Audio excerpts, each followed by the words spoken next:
Hey guys, welcome to the channel, Rockin' the Country. I'm Don.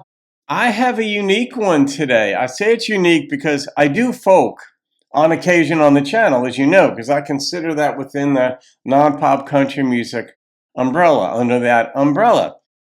And I made a comment sometime back, maybe I did a reaction to Joan or Joan was referenced somewhere, and I said, I gotta look into more of Joan, because when I was younger, I just didn't appreciate folk music at all. But Fenlori, who is in the Fens of England in Wilburton. I'm wearing my hat in your honor, as you know, Lorraine. But Lorraine made a gift to the channel for me to do Joan Baez's song, Barbara Allen. And so I had to do a double, triple, and quadruple take to make sure I was reading it correctly, that it wasn't Barbara Allen doing a song titled Joan Baez. But I've got it right, pretty sure. And Wilburton in the Fens of England, you said, is a small village near Ely. I'm going to say Ely, but it could be pronounced Ely, in the Fens in the east of England. So Fenlori, aka Lorraine, said, "Hi Don, a little while back you stated that you should listen to Joan Baez. She has a fabulous voice. Well, here you go with the old ballad titled Barbara Allen from 1961, which is when I was born. So, little piece of my own history. Thank you for this gift and request, Lorraine. That screen name is so cool. It's very creative. Here we go.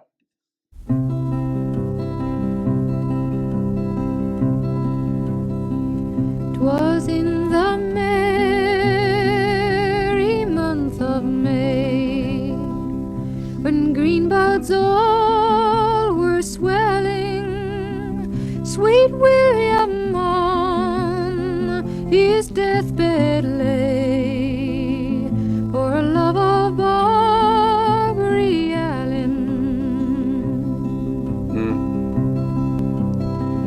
He sent his servant to the town, to the place where she was dwelling, saying, "You must come to my master dear, if your name be Barbary Allen." She sounds very Irish here. And slowly, slowly she got up, and slowly she drew nigh him, and the only words to him did say, "Young man, I think you're dying." He turned his face into the wall, and death was in him welling. Goodbye, goodbye to my friends all. That progressed Be quickly. good to Barbary Allen. When he was dead and laid in grave, she heard the death bells knelling, and every stroke to her did say, "Hard-hearted Barbary Allen." Hard-hearted? Oh mother,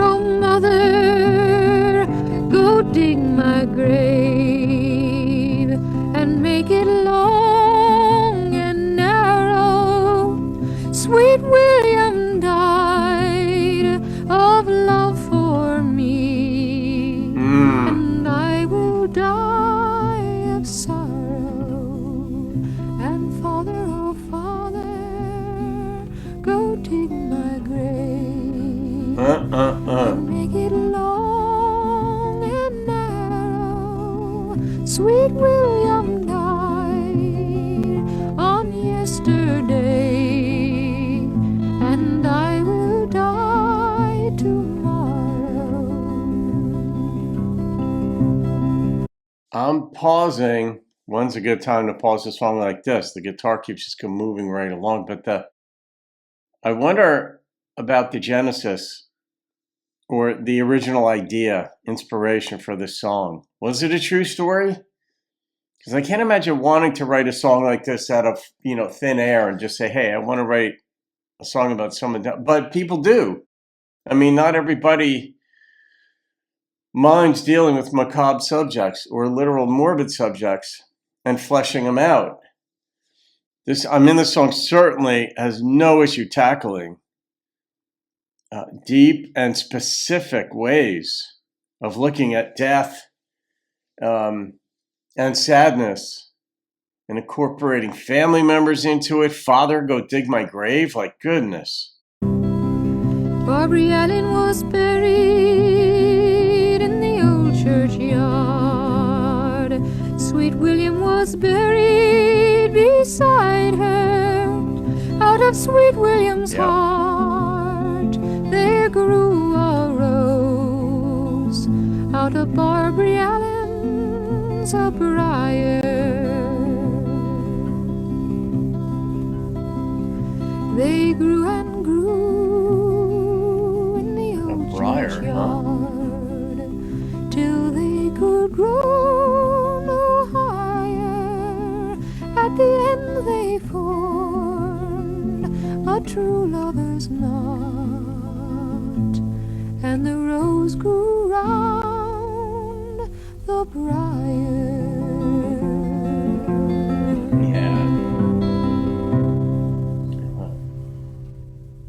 That is brilliant. The storytelling, the arc, how it came around to where his love for her continues, and that's a spiritual representation, using the rose and the briar as foils, if you will. But his was the rose. Out of hers, above her grave grew a briar. Now, briars, I'm not a plant expert by any stretch, but aren't they like, I don't know, like prickly? That or I don't know. And I don't like, I've heard the expression like a briar patch.